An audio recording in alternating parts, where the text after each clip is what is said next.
Hello, my name is Dr. Bruce Hoffman. I'm an integrative physician who practices out of Calgary, Alberta in Canada. I have a practice in Calgary called the Hoffman Center for Integrative Medicine, where I see many patients from the very well to the very sick, and I use my 7 stages to health and transformation model to process patients through a diagnostic and therapeutic program. Well, the 7 stages to health and transformation is based on an Ayurvedic model that an individual consciousness, an individual is not isolated from the rest of their experience.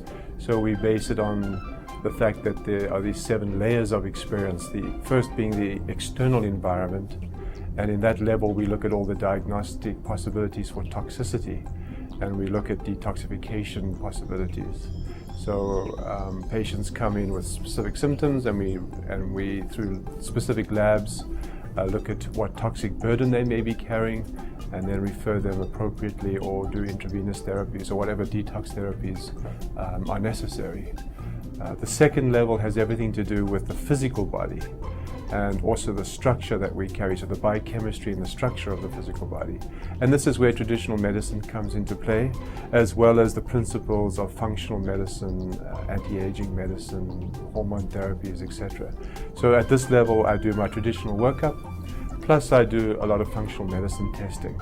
And I try and optimize people's biochemistry so that they're not walking around with depleted nutrients, depleted hormones, etc. And at the third level, we take into account the so-called the electrical body or the energy body, which is largely based on the autonomic nervous system regulation of the underlying biochemistry.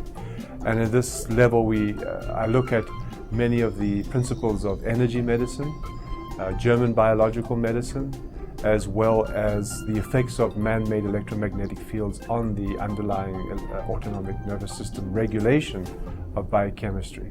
At the 4th level, we take into account the emotional body of the individual. And this has everything to do with any unresolved emotional conflict that they may have accumulated since conception and birth, or even what may be belonging to the unconscious field. And I use a lot of the work of Hammer, the German new medicine principles, to try and ascertain what may be going on at this level.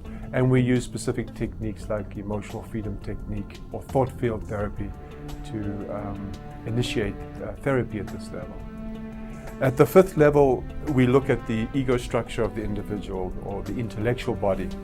And at this level, we want to know the strength of the person's capacity to negotiate their way in the world through good ego strength.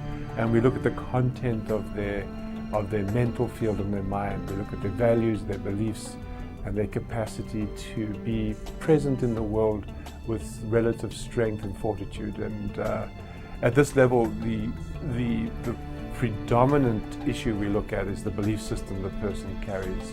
Some people have distorted belief systems and or weak ego strength, and that can lead to a cascading effect on emotional issues, the energy body, the biochemistry, etc.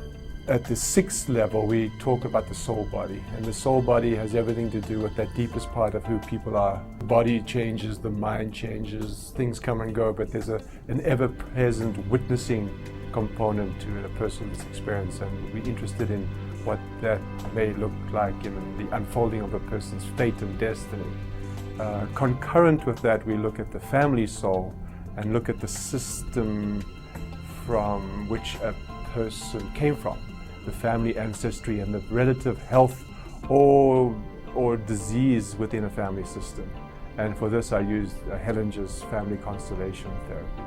And then at the 7th level, we call that the level of the spirit, the spiritual body, and that is in quantum physics more aligned with the unified field.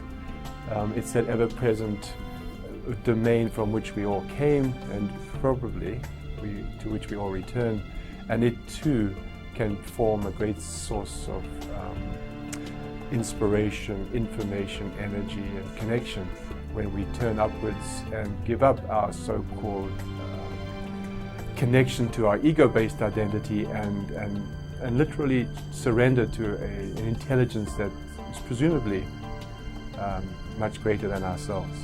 My interest in healing and in medicine is to assist people at living at their maximum potential, and anything that may be impeding that growth and potential forms part of the diagnostic pathway.